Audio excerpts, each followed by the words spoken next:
Dr. Ken Larley here, introducing you to a prophetic study in the minor prophets, Hosea to Malachi, and into the four Gospels, Matthew, Mark, Luke, and John. And this is Taonji National University. We have a campus in Liberia, West Africa, and our international office is Jacksonville, Florida. This course is Bible 498, a prophetic study of the minor prophets with the four Gospels. It's a 3-semester-hour course, and I am making these videos being the professor, and this will be a self-study extension course. I've done the basic homework. Now you get to do your homework, or self-study, extension, whatever. The student will do the study and work required under the oversight of the mentor, which at this moment is me. All right, requirements. Read Hosea through to Malachi. Read the four Gospels. Read the curriculum, or listen to me teach it. The word valley appears in the King James text 140 times. Do a search and identify the valleys on a map. And I will be providing a map, and you can use that map or make your own. After careful study of the prophetic details which you find in God's words, create a chart as the U-shape as indicated on page 13. And we will also show that in this video. Record your time spent on the TNUI student worksheet. Submit a timesheet to the professor weekly at a meeting with me or whoever locally is your overseer or mentor. Then communicate with your mentor at least once a week unless otherwise directed by the mentor. All circumstances taken into account. Examinations and testing. The map and chart you create will be indicative of your understanding of the prophetic nature of the minor prophets. The mentor will make the final grade. Index, the introduction starts on page 4 of this document. Hosea, page 12, Joel, page 22, Amos, page 28, Obadiah, page 38, Jonah, page 40, Micah, page 43, Nahum, page 48, Habakkuk, page 51, Zephaniah, page 54, Haggai, page 57, Zechariah, page 59, Malachi with the four Gospels, page 68. And chapter 1 of that is page 70, chapter 2, page 80, chapter 3, page 85, and chapter 4, page 90. That's corresponding Matthew, Mark, Luke, and John. So there's several charts and maps and so forth throughout. So we'll put them in as we go along. Introduction to the minor prophets. As I began reading the minor prophets, 4 city names came up in the text with a reference to the history of the past. I wonder what's so bad about these 3 cities. So I did a word search on each one and have written a basic summation of each of these 4 cities for your contemplation. God's giants in Gilead.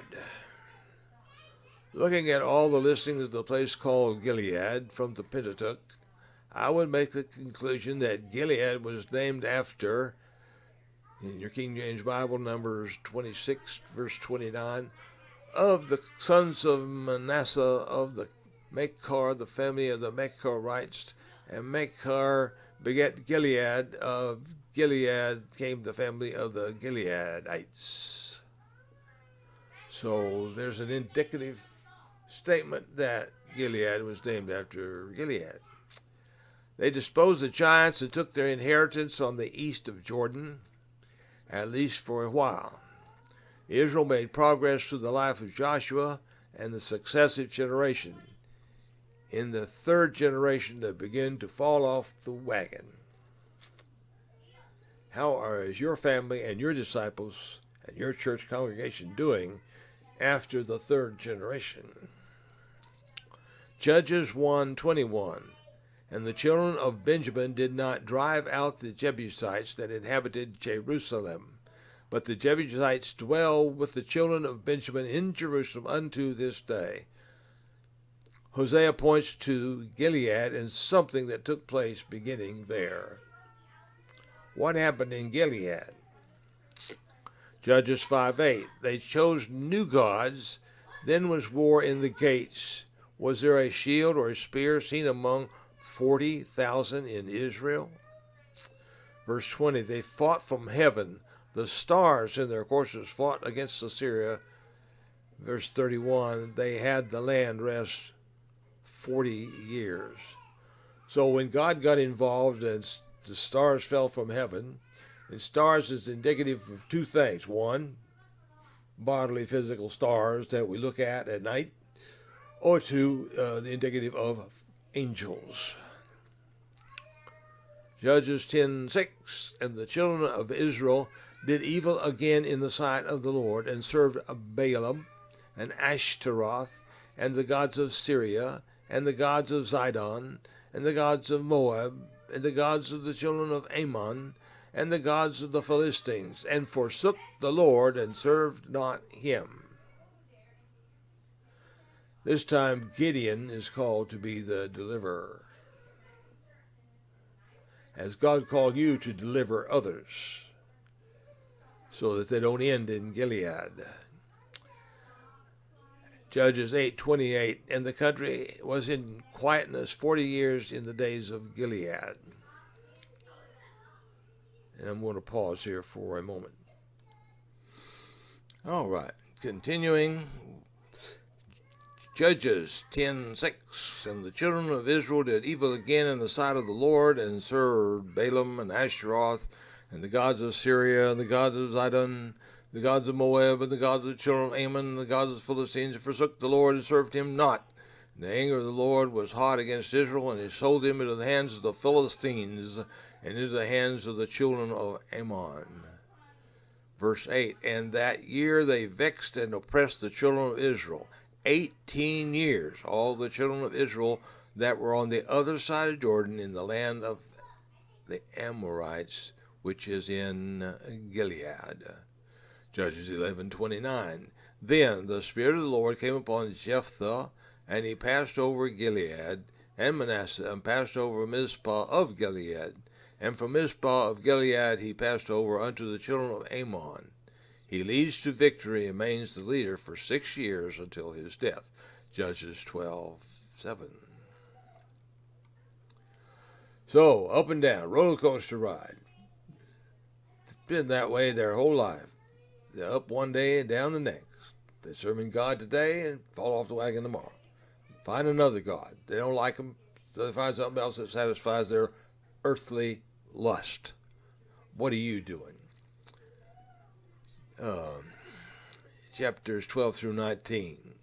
And we come to 19 is the forcing of the Levites' concubine.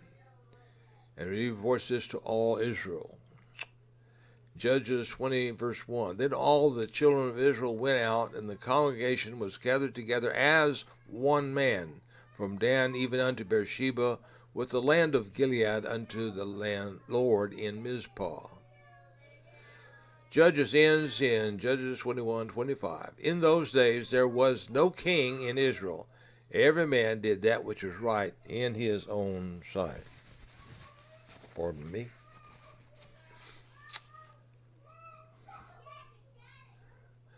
Now we take a broad jump to King Saul, jumping a distance in time, and the Philistines, which did not go well. Fear and trembling prevailed instead of victory. 1 Samuel 13:7. And some of the Hebrews went over Jordan to the land of Gad and Gilead. As for Saul, he was yet in Gilgal, and all the people followed him trembling. Saul was waiting for Samuel. They made an appointment. And Samuel was supposed to come, but Samuel was running late. But Saul became impatient and goes about making a sacrifice of his own accord. When Samuel comes, he informs Saul his act cost him the kingdom. Gilead and Gilgal are not honor roll cities. So, what are you honoring? Pardon my itchy nose at the moment. How's your city? How's your church? How's your congregation? Are they on God's honor roll?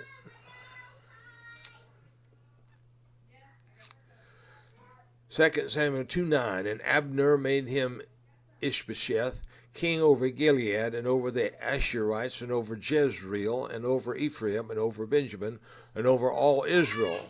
That's for 2 years. Then Joab comes with men and meets with Abner in Gibeah, where Joab prevailed under King David. Forging ahead, we come to Absalom, stealing the kingdom from his father. Did you get where you are honestly, or did you use conniving ways to get where you are?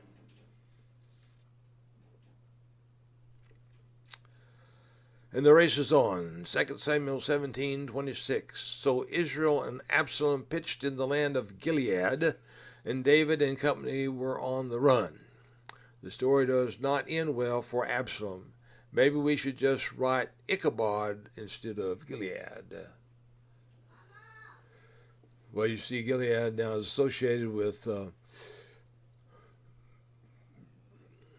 Absalom taking the kingdom from his father, or at least trying to, for a little while. Later, King David calls for a numbering of Israel and sends Joab to do the counting. 2 Samuel 24:6. Then they came to Gilead and to the land of Timhadshai, and they came to Dinjan and unto Zidon.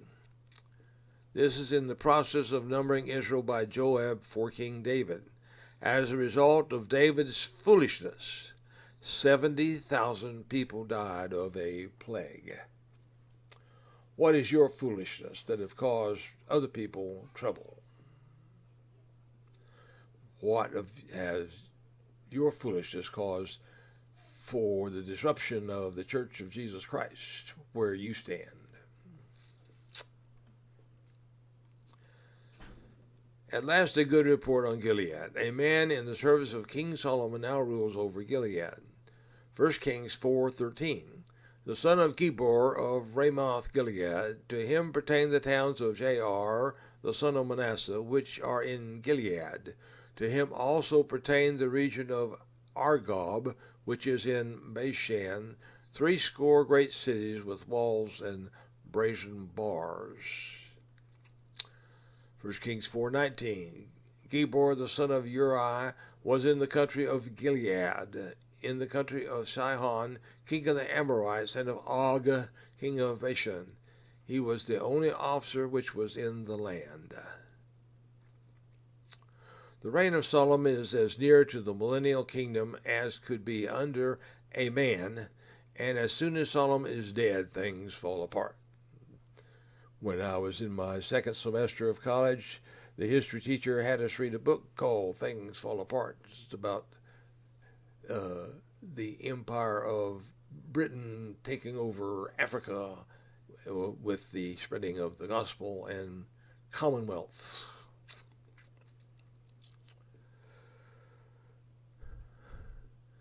Chapter 16, Ahab becomes king but follows a long line of evil men. 1 Kings 17:1. And Elijah the Tishbite, who was of the inhabitants of Gilead, said unto Ahab, As the Lord God of Israel liveth, before whom I stand, there shall not be dew nor rain these years, but according to my word. What power do you have with God in your ministry, in your walk? 1 Kings 22:3. And the king of Israel said unto his servants, Know ye that Ramoth in Gilead is ours, and we be still, and take it not out of the hand of the king of Syria? Then he asked Jehoshaphat of Judah to go with him. He agrees, but first asks a word from the Lord. So the king calls his 400 prophets who all proclaim liberty against Syria. Jehoshaphat asks for one more vote. You got one more prophet? So Micaiah is called to cast his vote or his veto. He saw the Lord asking for a volunteer to cause Ahab to go to war and die. So a lying spirit volunteers to be a lying mouth in the mouth of all the prophets. All those 400 prophets lied. But Micaiah said the Lord sent him. 2 Kings 10:32. In those days the Lord began to cut Israel short, and Hazael smote them in all the coast of Israel. 2 Kings 10:33. From Jordan eastward all the land of Gilead, the Gadites, and the Reubenites, and the Manassites, and from Aurora, which is by the river Arnon, even Gilead and Bashan. 2 Kings 15:27. In the 15th year of Azariah, king of Judah, Pekah, the son of Remaliah, began to reign over Israel in Samaria, and reigned 20 years. 28. And he did that which was evil in the sight of the Lord. He departed not from the sins of Jeroboam, the son of Nebat, who caused Israel to sin. Verse 29. In the days of Pekah, king of Israel, came Tiglath-Pileser, king of Assyria, and took Ichon, and Abel-Beth-Maachah, and Joniah, and Kadesh, and Hazor, and Gilead, and Galilee, and all the land of Naphtali, and carried them captive to Assyria. Things happen when you don't listen to God and do the things God said the way God said do them.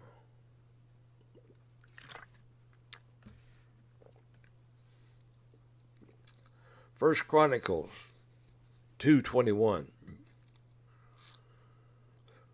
And we'll pick that up on the next round.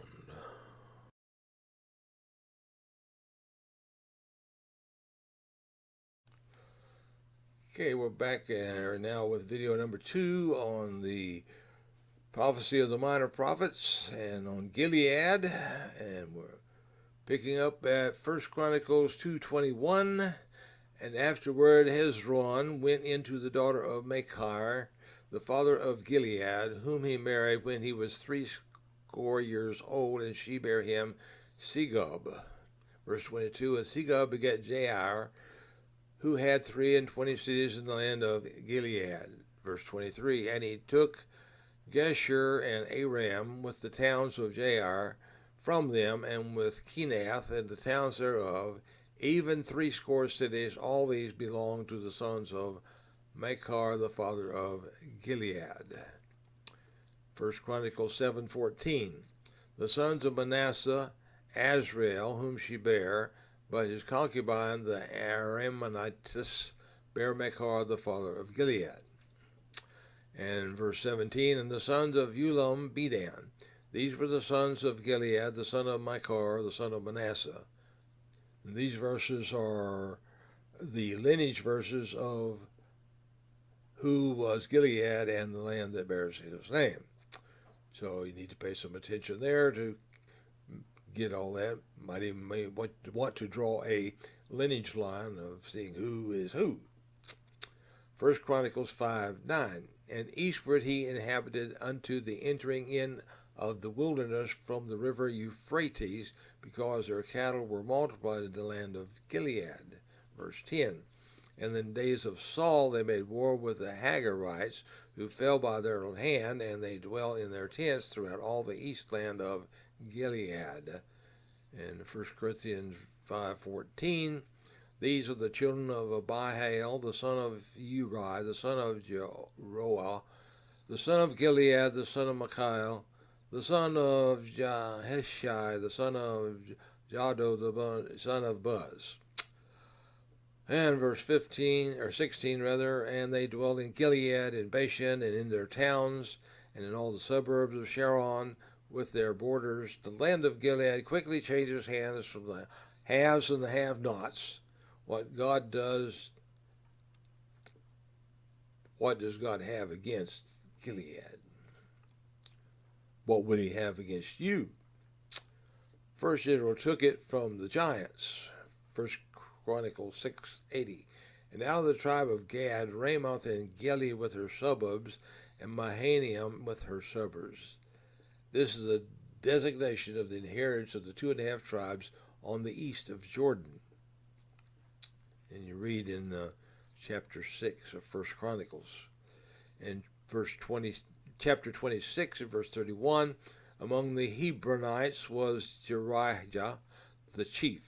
Even among the Hebronites, according to the generations of his fathers, in the 40th year of the reign of David they were sought for, and there were found among them mighty men of valor at Jezreel of Gilead. And in verse 32, and his brethren men of valor were 2,700 chief fathers, whom David king made rulers over the Reubenites, the Gadites, and the half-tribe of Manasseh, for every matter pertaining to God and the affairs of the king. David is looking for a few good men to man his own Marine Corps. The above is part of the core of those men. Psalm 60 verse 7. Gilead is mine, and Manasseh is mine. Ephraim also is the strength of my head. Judah is my lawgiver. This is a prayer offered to God with his answer as to what is and what he will do with it. The next verse is a refrain, if you will, in response to God's answer and shout of praise that the war has won in the name of the Lord. Psalm 108:8. Gilead is mine, Manasseh is mine, Ephraim also is the strength of mine head. Judah is my lawgiver. And in the Song of Solomon 4:1, behold, thou art fair, my love. Behold, thou art fair. Thou hast dove's eyes within thy locks. Thy hair is as a flock of goats that appear from Mount Gilead. Turn away thine eyes from me, for they have overcome me. Thy hair is as a flock of goats that appear from Gilead. And that is said to be solid black. So this lovely lady has black hair. The following verses is God's view and projected end for Gilead. Jeremiah 8:22. Is there no balm in Gilead? Is there no physician there? Why then is not the health of the daughter of my people recovered? Because I ain't. For thus saith the Lord unto the king's house of Judah, Thou art Gilead unto me, in the head of Lebanon. Yet surely I will make thee a wilderness, and cities which are not inhabited. Jeremiah 46:11. Go up unto Gilead, and take balm, O virgin, the daughter of Egypt. In vain shalt thou use many medicines, for thou shalt not be cured.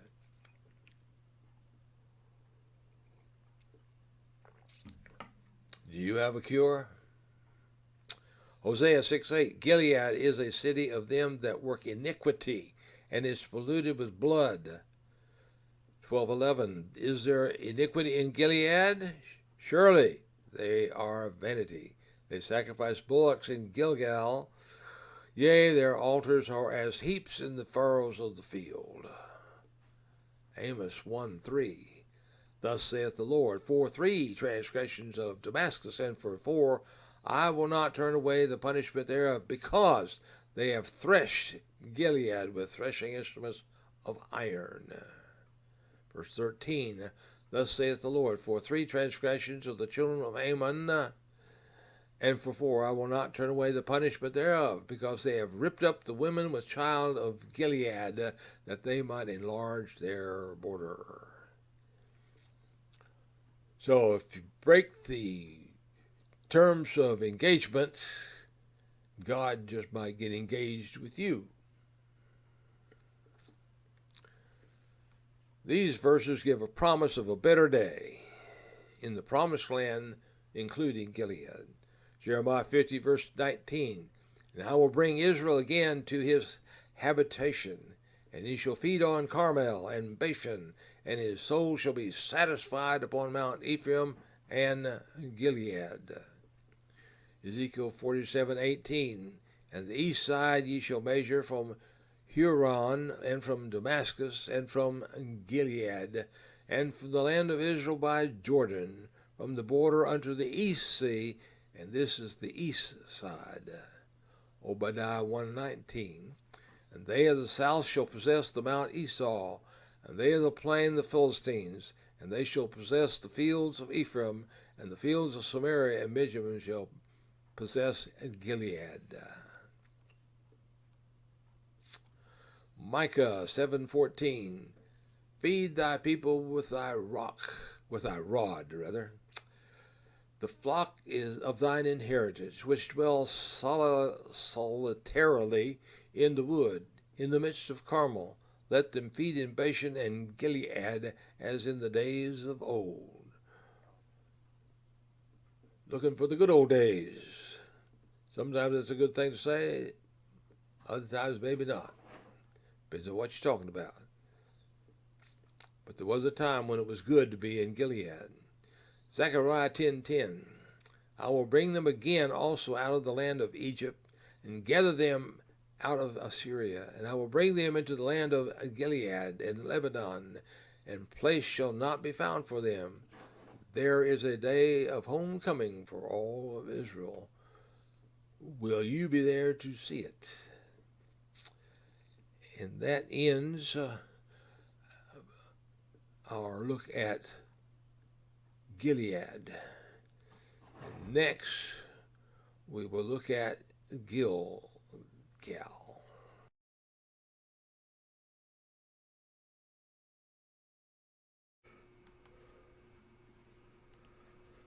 Dr. Ken Lyerly here, doing our second video on the study of the Minor Prophets, Bible Course 498, and we're looking at the city of Gilgal. Joshua chapter 5, verses 9 and 10. And the Lord said unto Joshua, This day have I rolled away the reproach of Egypt from off you, wherefore the name of the place is called Gilgal unto this day. And the children of Israel encamped in Gilgal, and kept the Passover on the 14th day of the month, at even in the plains of Jericho.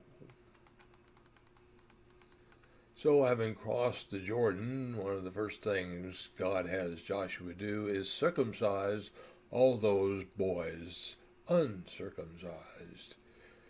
After 40 years in the wilderness, everybody else is dead, and the younger generation has come up, and none of them were circumcised during the wandering of the 40 years. So they cut off the past, they cut off slavery, they cut off sin, and they come and celebrate the Passover, the shedding of the blood of the Lamb that set them free. And we can easily connect this to the communion of the saints, as in 1 Corinthians 10:16 and chapter 11, verses 20 to 29. A good place to start is the confession of your sin prior to the Lord's Supper. Are you clean?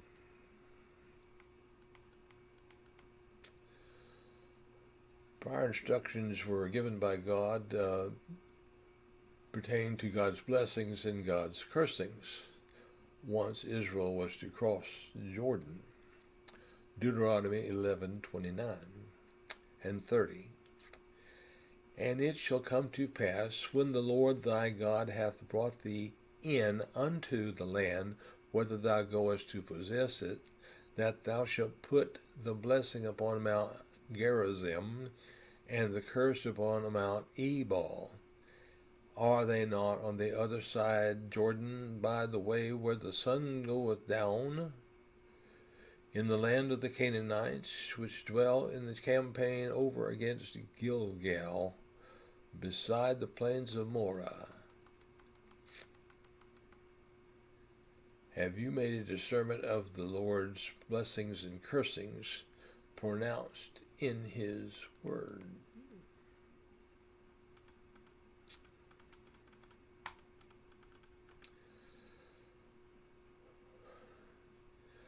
Another memorial that God said was to take up the 12 stones out of the riverbed as they crossed, and then to set them up for a memorial and write the law on those stones, engraving, I assume.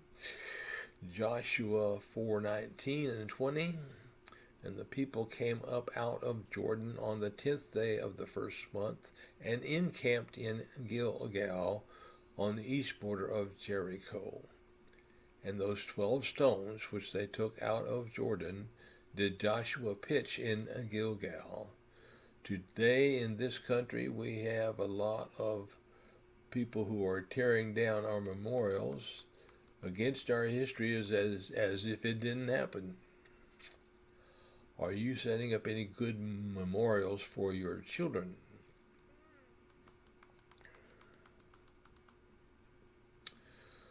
Joshua 9:6. And they went to Joshua unto the camp at Gilgal, and said unto him and to the men of Israel, We be come from a far country. Now therefore make ye a league with us. After hearing how Joshua defeated Jericho and other places, these people came to Joshua from Gibeon. They sent an embassage of peace. Consider what Jesus said in Luke 14:32.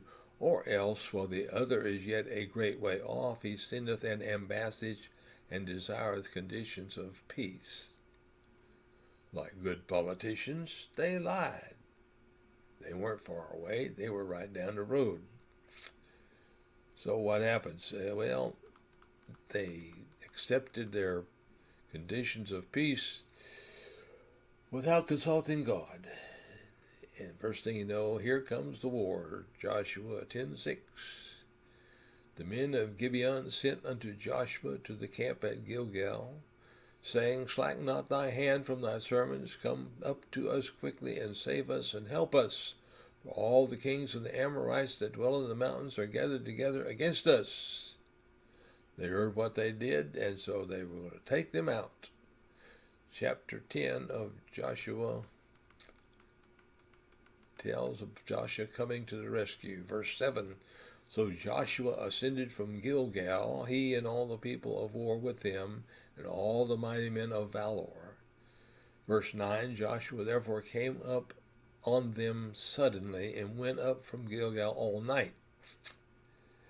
And so as the enemy tries to escape, then God sends down great hailstones, verse 11, and the sun stands still, verse 12. There was a cylinder found in Central America from the ancient Indians, and there was an indication there of a long night, and it was said that the date corresponded to Joshua's long day. Joshua 10:15, And Joshua returned, and all Israel with him, unto the camp at Gilgal. And the rest of chapter 10 is one victory after another. 10:43, And Joshua returned, and all Israel with him, unto the camp at Gilgal. So here we see that Gilgal gets a very good start. And we're going to take a short... All right, we are back from our pause. And we go to Joshua chapter 11. And that is continuing victory in the promised land away from the giants. Chapter 12 reiterates the list of all the kings and giants who have been taken and overcome, even Gilead and the king of Gilgal. Joshua 12:23. The king of Dor in the coast of Dor won. The king of the nations of Gilgal, 1. And moving to chapter 14, verse 6, Caleb comes into Joshua in Gilgal and makes his claim to the mountain that God promised him at Kadesh Barnea. Gilgal is a point of reference for the division of the promised land, Joshua 15 and verse 7. From there we jump to Judges, chapter 2 and verse 1. And the angel of the Lord came up from Gilgal to Bachem, and said, I made you to go up out of Egypt, and have brought you into the land which I swear unto your fathers. And I said, I will never break my covenant with you. This is the beginning of the trouble of Israel. Joshua dies, and the succeeding generations, and now this generation doesn't know God. God is no longer known, and the people have started to commit idolatry. So various kings come in and take over and rule Israel, and they end up serving their gods.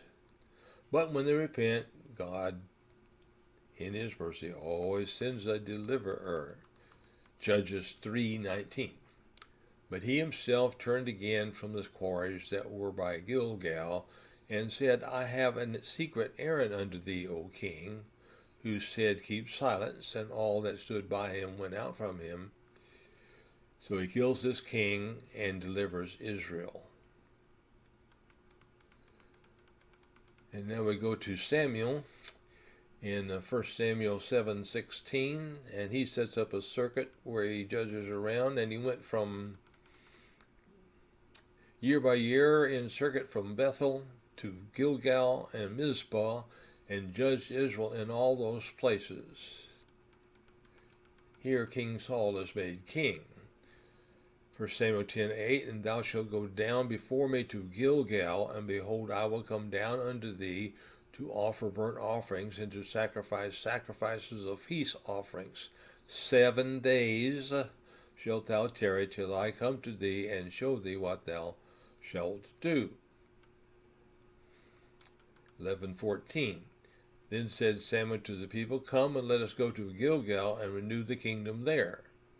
Verse 15. And all the people went to Gilgal, and there they made King Saul before the Lord in Gilgal, and there they sacrificed sacrifices of peace offerings before the Lord, and there Saul and all his men of Israel rejoiced greatly. But in 13:4 it says, and all Israel heard Saul say that Saul had smitten the garrison of the Philistines, and that Israel also had an abomination of the Philistines. And the people were gathered together to Saul to Gilgal. Verse 7, and some of the Hebrews went over Jordan to the land of Gad and Gilead. As for Saul, he was yet in Gilgal, and all the people followed him trembling. Verse 8, and he tarried 7 days, according to the set time that Samuel had appointed. But Samuel came not to Gilgal, and the people were scattered from him, that is, King Saul. So what does he do? Verse 12, therefore said I, the Philistines will come down upon me in Gilgal, and I have not made supplication unto the Lord. I forced myself, therefore, and offered burnt offering. This is the beginning of Saul's demise for disobedience. 1 Samuel 13:15, Samuel leaves Gilgal, so Saul takes a head count, verse 12, and heads for Gilgal. 1 Samuel 15:21, but the people took of the spoil sheep and oxen, chief of the things which should have been utterly destroyed, to sacrifice unto the Lord thy God in Gilgal. A willful act of disobedience which cost King Saul the kingdom. So Samuel comes in and kills the captured king Agag in Gilgal. 2 Samuel 19:15. So the king returned and came to Jordan, and Judah came to Gilgal to go to meet the king, to conduct the king over Jordan. 2 Samuel 19:40. Then the king went on to Gilgal, and Shimham went on with him, and all the people of Judah conducted the king, and also half the people of Israel. 2 Kings 2:1. It came to pass when the Lord would take up Elijah into heaven by a whirlwind, that Elijah went with Elisha from Gilgal. And Elisha came again to Gilgal, and there was a dearth in the land, and the sons of the prophets were sitting before him. And he said unto his servant, Set on the great pot, and seethe pottage for the sons of the prophets. Hosea 4:15. Though thou, Israel, play the harlot, yet let not Judah offend, and come not ye to Gilgal, neither go ye up to Bethaven, nor swear the Lord liveth. Hosea 9:15. All their wickedness is in Gilgal, for there I hated them. For the wickedness of their doings I will drive them out of my house. I will love them no more. All their princes are revolters. Hosea 12:11. Is there iniquity in Gilead? Surely they are vanity. They sacrifice bullocks in Gilgal. Yea, their altars are as heaps of the furrow of the fields. There was a big pile of them, a whole lot of altars and idols for their idolatry. Amos 4:4. Come to Bethel and transgress. At Gilgal multiply transgression, and bring your sacrifices every morning, and your tithes after 3 years. Amos 5:5. But seek not Bethel, nor enter into Gilgal, and pass not to Beersheba, for Gilgal shall surely go into captivity, and Bethel shall come to naught. Micah 6:5. O my people, remember now what Balak king of Moab consulted, and what Balaam the son of Beor answered him at Shittim unto Gilgal, that ye may know the righteousness of the Lord. So Gilgal started off good. They had the memorial of the Lord with the 12 stones and the law engraved, but they ended in tremendous iniquity, and God kicked them out. And that's the end of Gilgal, and next we will go to Jezreel.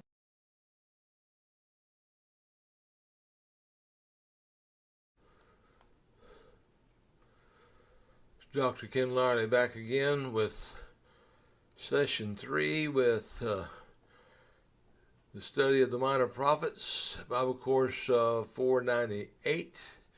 And today we're going to be looking at Jezreel. We looked at Gilead and Gilgal, and now we're looking at Jezreel. And we begin with verses Joshua 15:56.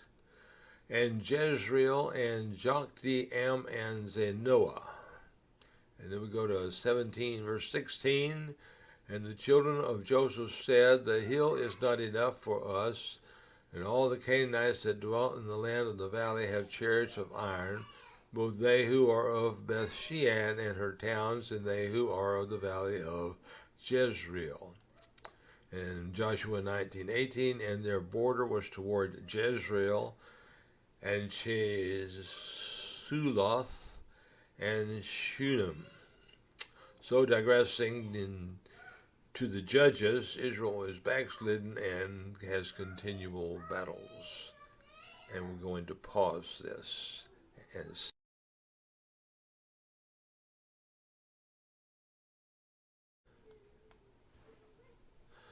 okay, back to the valley of Jezreel and the city of Jezreel and the book of Judges. So one moment while you find Judges 6 and verse 33.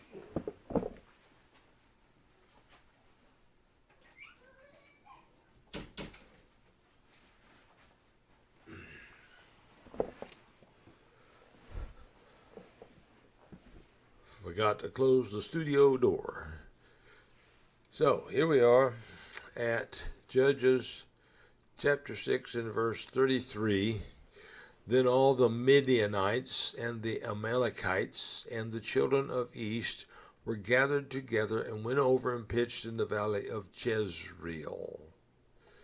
And then we go to 1 Samuel 25, verse 43. David also took Ahinoam of Jezreel, and they were also both of them his wives. After his marriages, King David finds himself in the same valley of Jezreel. A lot goes on in Jezreel. 1 Samuel 29:1. Now the Philistines gathered together.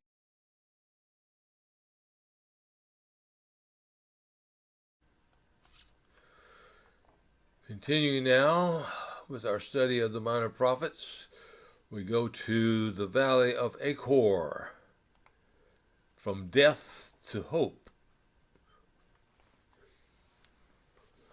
Achor is named after Achan, who was stoned there for violating a commandment of God. After a day of death, is there any room for hope? Joshua 7:24. And Joshua and all Israel with him took Achan, the son of Zerah, and the silver and the garment and the wedge of gold, and his sons and his daughters, and his oxen and his asses and his sheep and his tent, and all that he had, and they brought them into the valley of Achor. What you do not only affects you, but your family and all those around you. So it's like an atomic bomb. What happens when you blow up, and what happens with the fallout? Meditate on that. Joshua 7:26. And they raised over him a great heap of stones unto this day.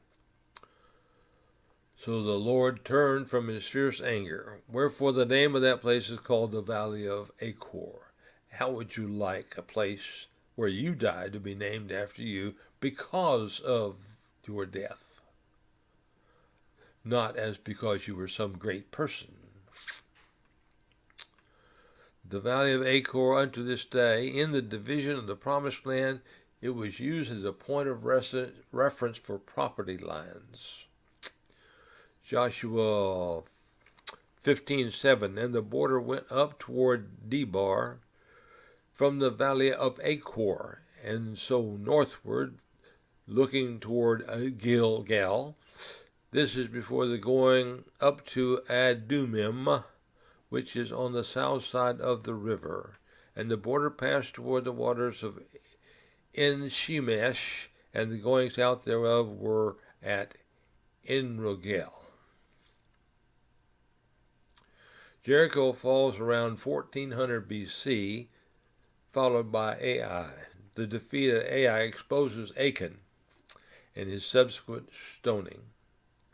Positive affirmations of faith are expounded by the prophet Isaiah about 700 BC. Isaiah 65:10. And Sharon shall be a fold of flocks, and the valley of Achor a place for the herds to lie down in, for my people that have sought me. Hosea chimes in with a projection of future hope in this valley in Hosea 2:15. And I will give her her vineyards from thence, and the valley of Achor for a door of hope. And she shall sing there as in the days of her youth, and as in the days when she came up out of the land of Egypt. Jesus is coming again. Are you coming with him? And following this is a multiple chart of the Gospels and Daniel, which you will see when I make the finish of this video. And part of your homework or study is to study each of these charts and See whether you agree or not.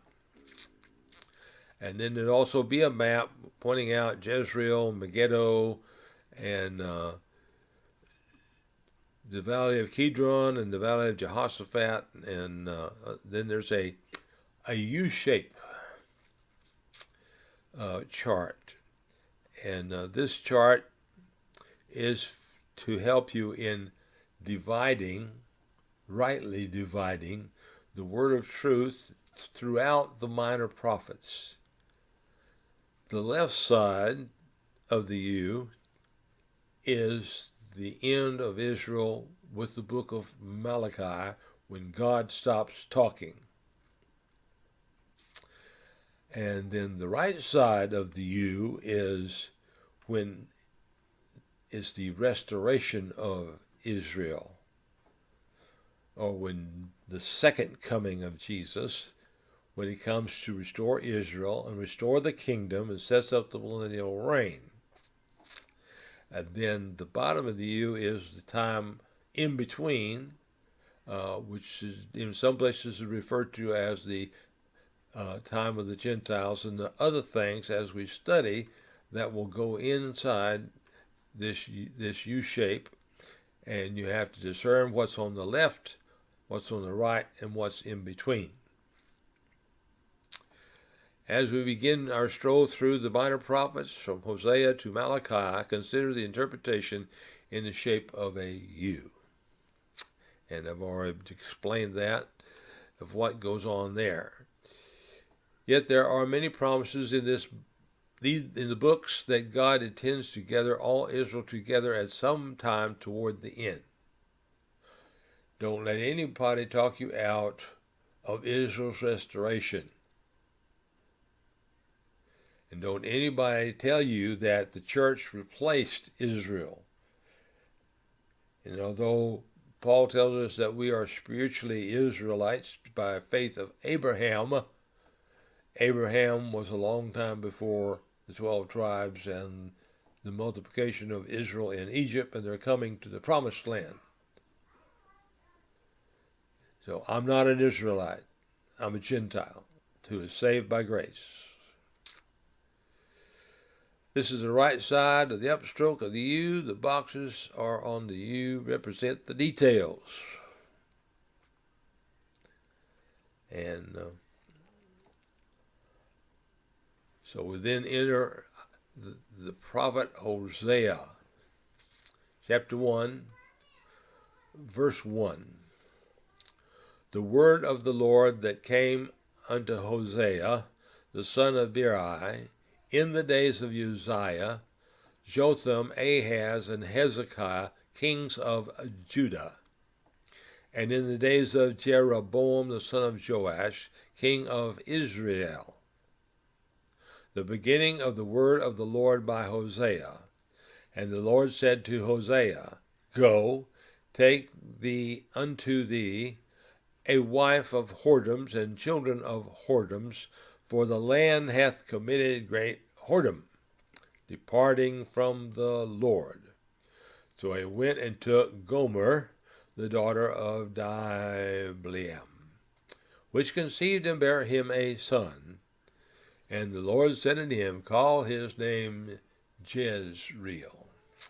For yet a little while, and I will avenge the blood of Jezreel upon the house of Jehu, and will cause to cease the kingdom of the house of Israel.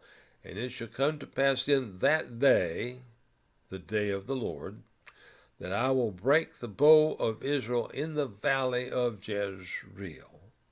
Bad news. As previously stated, Jezreel is in the city of Megiddo. From Revelation 16:16, we know that this is the place of the final battle. Everything will be broken. Hosea 1:6. And she conceived again and bare a daughter. And God said unto him, Call her name Lo-ruhamah. For I will no more have mercy upon the house of Israel, but I will utterly take them away. This child is not conceived in the proposition of equality, but designed for lack of mercy, as will be the house of Israel. What name do you have? If you have taken heaven, what will be your new name? There's a new name written down in glory, and it's mine. Oh, yes, it's mine. Do you have one? Waiting for you. Hosea 1:7. But I will have mercy upon the house of Judah, and will save them by the Lord their God, and will not save them by bow, nor by sword, nor by battle, nor by horses, nor by horsemen. At this time moment in Judah has not backslidden as far as Israel, so there is a condition of mercy, and she was mercy and salvation. Missed a line. Sorry about that. Later, Judah will follow Israel, even doing things they do not think of. They're going to do things worse in Judah than they did in Israel. Hosea 1:8. Now when she had weaned Lo-ruhamah, she conceived a very son. Then said God, call his name Lo-ammi.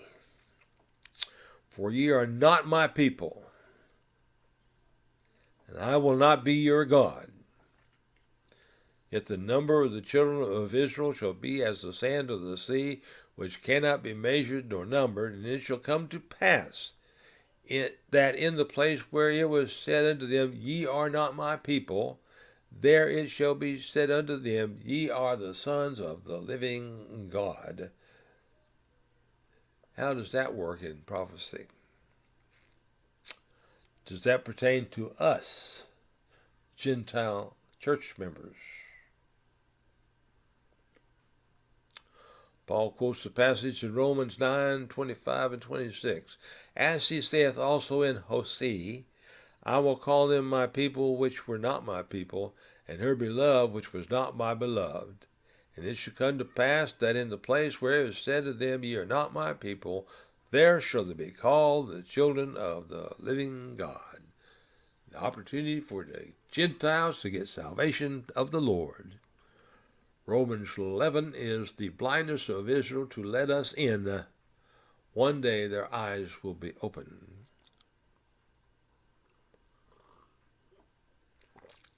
Hosea 1:11.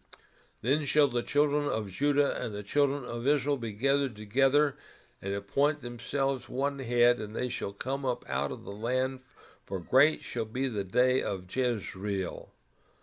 Like an infected sore one day it will come to a head, and the battle will burst wide open, and it will end with peace in the valley. Verses 10 and 11 be fulfilled in Daniel's 70th week. See Ezekiel 34:23, with David in the lead. That is, for those of us who believe our King James Bible as written. Do you believe your Bible as written? Doesn't mean you understand what's said. It just means you believe it. Well, I'm tired and so weary, but I must toil on till the Lord comes and calls me away. Oh, yeah. Where the beast of the wild shall be led by a child, and I'll be saved, safe from this creature that I am. There will be peace in the valley for me someday. There will be peace in the valley for me. Oh Lord, I pray. Well, are you going to have peace in the valley? And that's the end of chapter 1, and next will be Hosea chapter 2. God bless your study. Amen.